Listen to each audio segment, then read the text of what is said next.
ভিতরে লক্ষ লক্ষ কোটি কোটি নিয়ামত আল্লাহ তাআলা সৃষ্টি করে রেখেছেন। যারা নিয়ামতের শুকরিয়া আদায় করবে, আল্লাহ তাআলা বলেন যে যারা আমার নিয়ামতের শুকরিয়া আদায় করবে আমি তাদের নিয়ামতকে বাড়াইয়া দিব। আর যারা আমি রব্বুল আলামিনের নিয়ামত পাইয়া নিয়ামতের শুকরিয়ার পরিবর্তে নিয়ামতের নাশুকরি করবে, আল্লাহ তাআলা পবিত্র কোরআন মাজিদের মধ্যে বলেন ইন্না আযাবি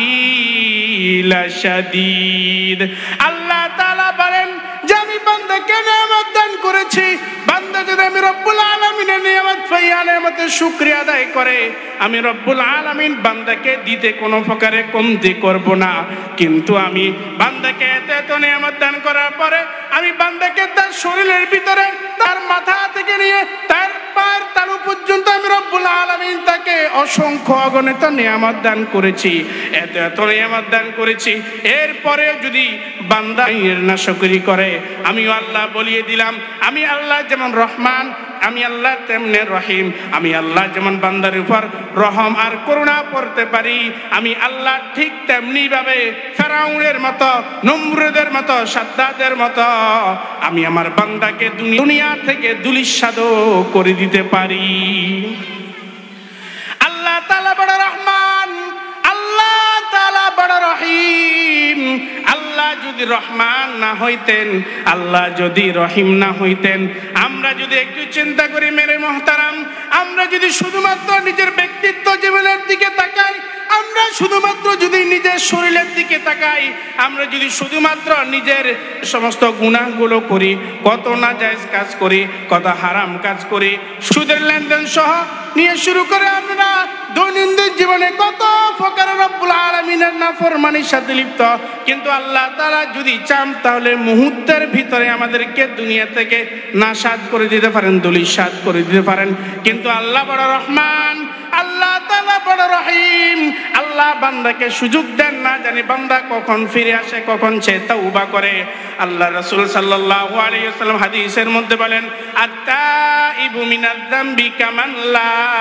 যামবালা। আল্লাহ রাসূল বলেন যে তওবাকারী ব্যক্তি কেমন, যে আল্লাহর দরবারে নিজের চোখের পানি ফেলে আল্লাহর দরবারে তওবা করবে, তার অসৎ কর্ম থেকে ফিরে আসবে। আল্লাহর রাসূল বলেন আত-তাইবু মিনাজ যামবি, যে ব্যক্তি নিজের অসৎ কাজ থেকে ফিরে আসবে, নিজের কৃতকর্ম থেকে আল্লাহর রাস্তায় ফিরে আসবে, কামান লা যামবালা। আল্লাহর রাসূল বলেন একজন শিশু সন্তান যখন তার মার পেট থেকে একেবারে নিষ্পাপ অবস্থা বের হয়, তার বিন্দু পরিমাণ কোনো গুনাহ থাকে না,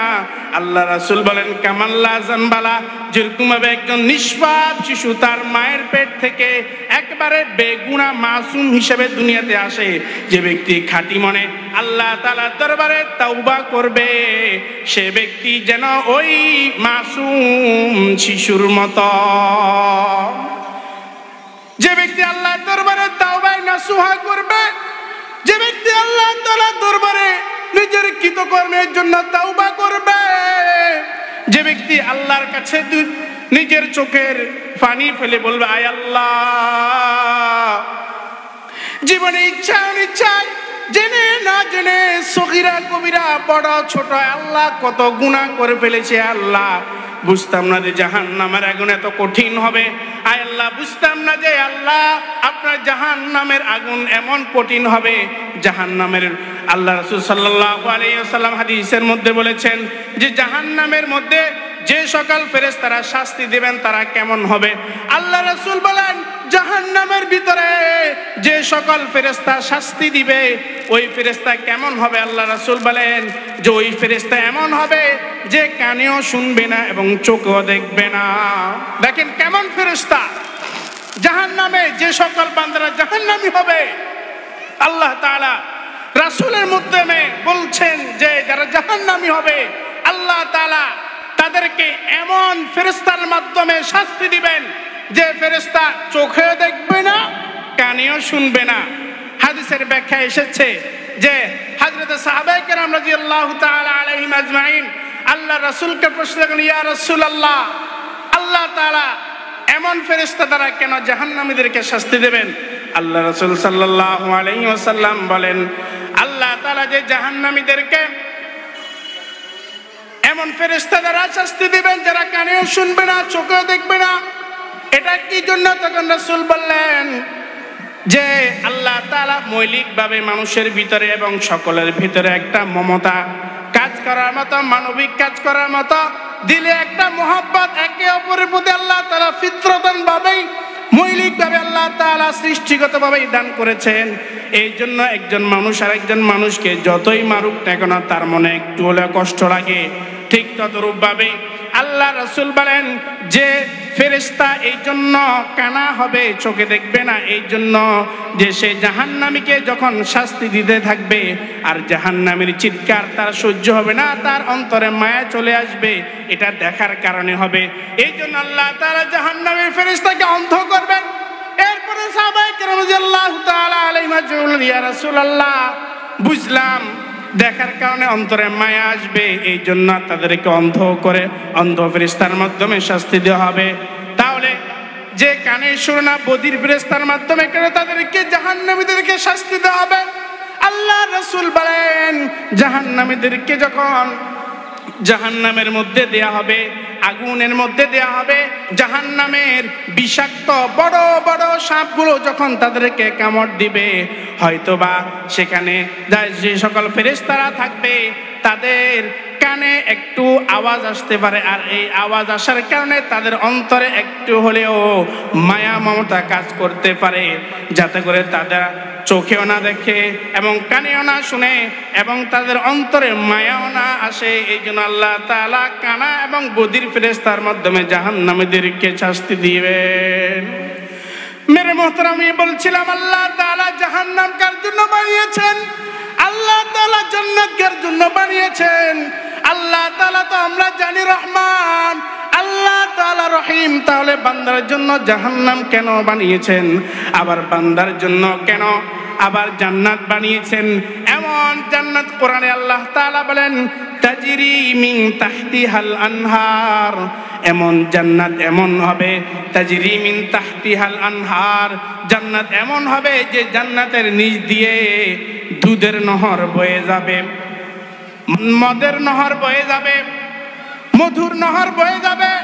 এখন আপনারা অনেকে প্রশ্ন করতে পারেন, হুজুর আমরা জানি মদ খাওয়া হারাম, মদ খেলে আল্লাহ নারাজ হন, মদ খাওয়া নিষিদ্ধ হারাম, আবার আপনি বলছেন তাজরি মিন তাহতিহাল আনহার, যে জান্নাতের যে নহরগুলো দেওয়া হবে তার ভেতরে মদের নহর নাকি থাকবে। হ্যাঁ, হযরত মুফাসসিরিন কিরাম তাফসীরের কিতাবের মধ্যে লিখেছেন যে আমরা যে মদ খাওয়া হারাম বলি, কেন হারাম? এক সময় রাসূলের যুগের এক সময়ে মদ খাওয়া উম্মতের জন্য হালাল ছিল, কিন্তু মদ নিষিদ্ধ হওয়ার কারণ হচ্ছে এক সাহাবা মদ খেয়েছে, নামাজ পড়তে গিয়ে সে উল্টো পাল্টা নামাজ পড়িয়েছে। এই জন্য আল্লাহ রাসূল সাল্লাল্লাহু আলাইহি ওয়াসাল্লাম সেই সময় থেকে উম্মতের জন্য মদ খাওয়াকে হারাম করেছেন। জান্নাতের মধ্যে জান্নাতীরা আল্লাহর কাছে যেটা চাইবে সেটাই আল্লাহ তাআলা দিয়ে দিবেন। জান্নাতীরা যদি আল্লাহর কাছে চায়, আল্লাহ আমি পাখি খেতে চাই, আয় আল্লাহ আমি উটের গোশত খেতে চাই, আল্লাহ আমি গরুর গোশত খেতে চাই, আয় আল্লাহ আমি ছাগলের গোশত খেতে চাই, হ্যাঁ আল্লাহ আমি বকের গোশত খেতে চাই, বান্দা আল্লাহর কাছে যেটাই আরজি করবে, যেটাই আশা আকাঙ্ক্ষা করবে, আল্লাহ তাআলা কুদরতিভাবে সাথে সাথেই বান্দার সে মনের আশা আকাঙ্ক্ষা পূরণ করিয়া দিবেন। এই জন্য মেরে মোহতারাম, আমি বলছিলাম আল্লাহ তাআলা জাহান্নাম বান্দার জন্য বানিয়েছেন, আবার জান্নাতও বান্দার জন্য বানিয়েছেন। বান্দা যদি জান্নাতের কাজ করে তো সে জান্নাতি হবে, আর যদি বান্দা জান্নাতীদের কাজ না করে, ভালো কাজ না করে, আল্লাহর হুকুম রাসূলুল্লাহ তরিকা না মেনে জাহান্নামীদের পথে হাঁটে, জাহান্নামীদের ডায়েরির ভিতরে নিজের নাম ইচ্ছাকৃতভাবে লিখিয়ে নেয়, তাহলে সেখানে আল্লাহ তাআলার উপর দোষ দিয়ে বান্দার কোনো লাভ হবে না। তাহলে আমরা বুঝতে পারলাম যে যারা জাহান্নামী হবে তারা নিজের কৃতকর্মের কারণেই জাহান্নামী হবে, আবার যারা জান্নাতি হবে তারাই নিজের ভালো কাজের সুফলের কারণে তারা জান্নাতি হবে। যারা আল্লাহর ওলি হবে, যারা আল্লাহর খাঁটি বান্দা হবে, তারা আল্লাহর কাছে বলবে আয় আল্লাহ জান্নাত ও দোজখ সে ইয়া রবে ক্যা করো, জান্নাত ও দোজখ दोज़ख से या रब क्या करो आरज़ू है मैं तुझे देखा करो যারা আল্লাহর আশিক হবে যারা আল্লাহর পাগল হবে তারা বলে আল্লাহ আমি জান্নাত চাই না আয় আল্লাহ আমি জাহান্নামও চাই না আয় আল্লাহ আমি আপনার দিদার চাই তারা আল্লাহর কাছে এই আকুতি করতে থাকবে যে আল্লাহ জান্নাত ও দোজখ সে ইয়া রবে क्या करो আয় আল্লাহ জান্নাত দিয়ে কি করব জাহান্নাম দিয়ে কি করব ইয়া রবে আমার রব আপনি আমার সাথে দেখা দেন আপনার দিদার পেলে আমি জান্নাত পেয়ে যাব আয় আল্লাহ আপনার দিদার পেলে আর জান্নাত আমার দরকার নাই আয় আল্লাহ আপনার দিদার পেলে আমি জান্নাত থেকে বড় কিছু পেয়ে গেছি আল্লাহ আমি আপনাকে মাত্র আপনার দিদার চাই এই জন্য মেরে মোহতারাম আমরা যদি জান্নাতে যাওয়ার কাজ করতে পারি তাহলে আমরা জান্নাতি হব আর যদি আমরা জান্নাতে যাওয়ার পরিবর্তে যদি জাহান্নামে যাওয়ার কাজ করি তাহলে আমরা একমাত্র জাহান্নামী হব তাওবাতুন নাসুহা কাকে বলে যে রাসূল সাল্লাল্লাহু আলাইহি ওয়াসাল্লাম যে বলেছেন জাতা ইবু মিনাজ জামবি কামাল্লা জানবালা যে ব্যক্তি আল্লাহ তাআলার দরবারে অন্তরের অন্তঃস্থল থেকে খাঁটি মনে তাওবা করবে তাওবাতুন নাসুহা কাকে বলে যে তাওবাতুন নাসুহার ব্যাখ্যা এসেছে যে তাওবাতুন নাসুহা বলা হয় যে বান্দা এমন ভাবে তাওবা করবে সে সুদখোর ছিল সে মুতালেম ছিল দুনিয়ার যত ধরনের অপকর্ম রয়েছে সবগুলোর সাথে তার সম্পৃক্ততা ছিল মানুষের উপর জুলুম করত মানুষকে কষ্ট দিত মানুষের উপর অহেতুক বিভিন্ন মিথ্যা অপবাদ দিত এলাকার মেম্বার ছিল চেয়ারম্যান ছিল জেলার এমপি মন্ত্রী ছিল বিভিন্ন সংগঠনের সভাপতি ছিল বিভিন্ন দলের সভাপতি সেক্রেটারি নেতা ছিল মানুষকে কষ্ট দিত আল্লাহ রাসূল বলেন যারা এক কথায় যত ধরনের অপরাধ রয়েছে যত ধরনের গুনাহ রয়েছে সকল গুনাহ থেকে যারা মনে প্রাণে একবারে সব কিছু বিসর্জন দিয়ে একমাত্র লিল্লাহি আল্লাহর জন্য এবং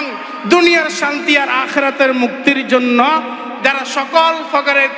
গুনাহ থেকে স্বেচ্ছায় তাওবা করবে তাওবা মানে কি যে আমি সুদ খেয়েছি আগে আর খাবো না জিনা করেছি আগে আর করব না জালেম ছিলাম আগে মানুষের উপর জুলুম করতাম আর করব না আগে মানুষকে কষ্ট দিতাম কথায় কষ্ট দিতাম কাজে কষ্ট দিতাম আর করব না মাদ্রাসার বিরোধিতা করতাম আর করব না মসজিদের বিরোধিতা করতাম আর করব না ইসলামিক সংগঠনের বিরোধিতা করতাম আর করব না এবং ভবিষ্যতে যদি সে ব্যক্তি এই কাজগুলো না করে এবং তার এই তাওবার উপরে তার এই অনুতপ্তের উপরে যদি সে অটুট অবিচল থাকে তাহলে সেটাই হচ্ছে তাওবা আর যদি আপনি বলেন যে সুদ তো খেয়েছি আর মরতে তো একদিন হবে মরার আগে হুজুর ডেকে তওবা করে নিব দেখবেন আমাদের গ্রাম অঞ্চলে একটা রীতিনীতি আছে আপনাদের এলাকায় আছে কিনা জানি না আমাদের এলাকায় আছে যে মানুষ কি করে যে পুরো জীবন দুনিয়ার যত আকাম কুকাম দুনিয়ার যত অপকর্ম গুনাহের কাজ সব সে করেছে কিন্তু মনে মনে এই কথা চিন্তা করেছে যে আমার দাদাই তো এরকম ভাবে মরার আগে হুজুর ডেকে এনে তওবা করেছে আমিও করে নেব সমস্যা কি সে চিন্তা করে আমাদের গ্রাম অঞ্চলে একটা প্রচলন রয়েছে যে মানুষ যখন মুমূর্ষু অবস্থায় থাকে মুমূর্ষু অবস্থায় অবস্থান কাকে বলে যে যায় যায় অবস্থা মানে সে মরে যাবে অবস্থা তার নিঃশ্বাস তার দেহ থেকে যায় যায় অবস্থা এই অবস্থার ভিতরে মসজিদের হুজুর ডেকে আনে ইমাম সাহেবকে খতিব সাহেবকে মুয়াজ্জিন মুআল্লিম সাহেবকে এলাকার মাদ্রাসার বড় হুজুরকে ডেকে আনে বলে হুজুর আমার আব্বাটা যায় যায় অবস্থা সারিজার আব্বারে একটু কালিমাকে হড়াই দেন কিয়া কয় হুজুর আমার আব্বা তো মরি যান একটু তওবাটা হড়াই দেন আসলে এই যে আমাদের গ্রাম অঞ্চলে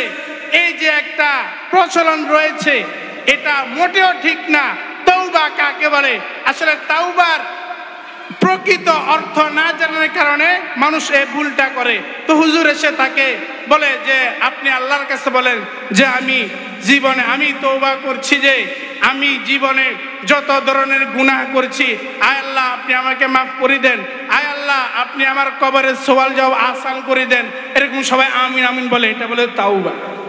এটার নাম কি দিছে তাওবা আবার অনেকে বলে কি তওবা তওবা তওবা। অনেক দেখবেন মুরব্বীরা আছে, কোন একটা গুনাহ করলে কিংবা কোন একটা গালি শুনলে কিংবা অন ইসলামিক কোনো কিছু হলে মুখোমুখের বলে তওবা তওবা। এটা আসলে আমাদের মুরব্বীদের থেকে আমরা প্রচলন দেখে আসছি। আসলে এই ধরনের কোন তওবা ইসলামে